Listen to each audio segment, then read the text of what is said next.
So in this video, we're going to go through the extrinsic pathway of activating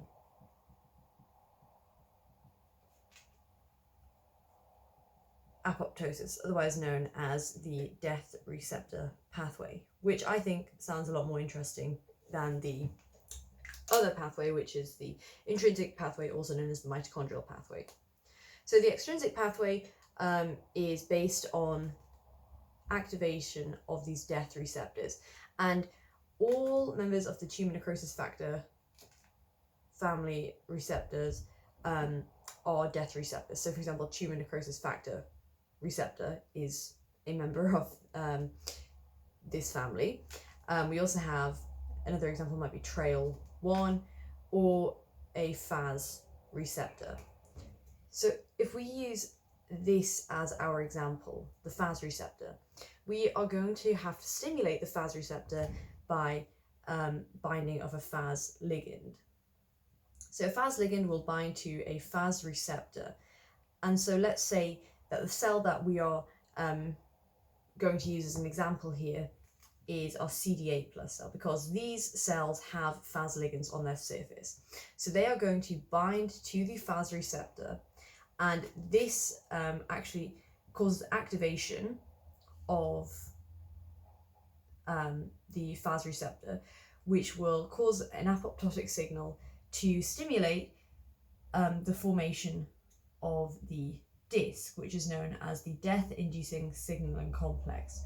And within the disc, we actually have our initiator caspases, or our pro-caspases, known as pro-caspase 8 and pro-caspase 10. So these are obviously inactive because they're pro-caspases. So we've had our apoptotic signal, which has came from the ligand binding to the death receptor, and that's caused, in this case, we're dealing with FAS ligands and FAS receptors. It's going to stimulate adapter proteins known as FAS-associated death domains, which will allow the binding, or the recruitment, if you will, of our pro-caspase 8 and pro-caspase 10 to come together and form our disc, our death-inducing signaling complex. And within the disc, they dimerize, so the two come together, and then they're actually going to be cleaved at their pro-domains, so cleaved at their pro-domains, and cleavage of these pro-domains results in activation of the caspases, activation.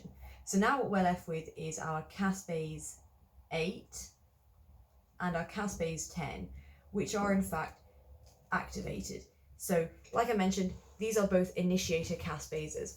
And now that they've been activated due to cleavage, they can actually go ahead and cleave and therefore activate pro-caspases 3, 6, and 7. And that's because these caspases, 3, 6, and 7, are executioner caspases. And the executioner caspases remain the same in both the extrinsic pathway and the intrinsic pathway. So now we've cleaved our executioner caspases, we now have activated executioner caspases, and these can go ahead and sorry, I'm just checking, and these can actually go ahead, oh sorry, you can't see past here, but these can actually go ahead then, our executioner caspases, and I'll just draw an arrow up here so you can see. Sorry, my setup's not ideal. And they can cause the widespread downstream cleavage, which will result in the cell disassembling and causing the cell to actually just die, basically. So the targets of the executioner caspases, it has 4 main targets. So I'm just going to write that down, 4 main targets. Here we go. executioner 4 main targets, and I'll just say 3, 6, and 7.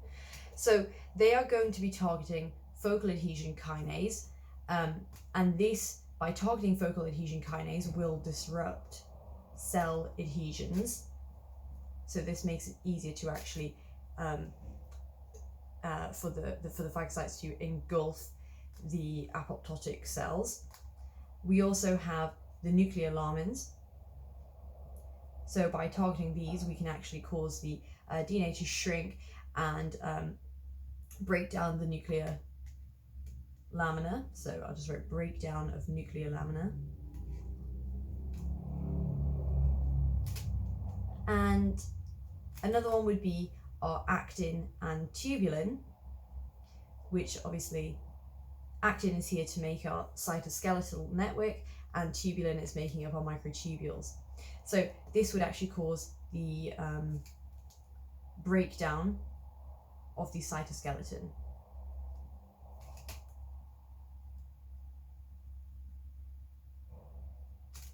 And finally, a target of the executioner caspases is what is known as CAD, and this is caspase activated DNAs.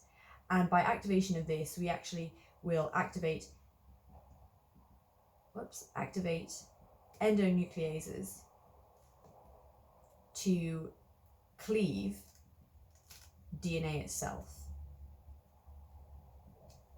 So that's actually really quite basic. I'm not sure if I've been able to cover that as clearly as I possibly could, because this is my first video, or one of my first videos. But yeah, if you'd like me to talk about any of the inhibitors or anything else on this topic, please just comment below, and thank you.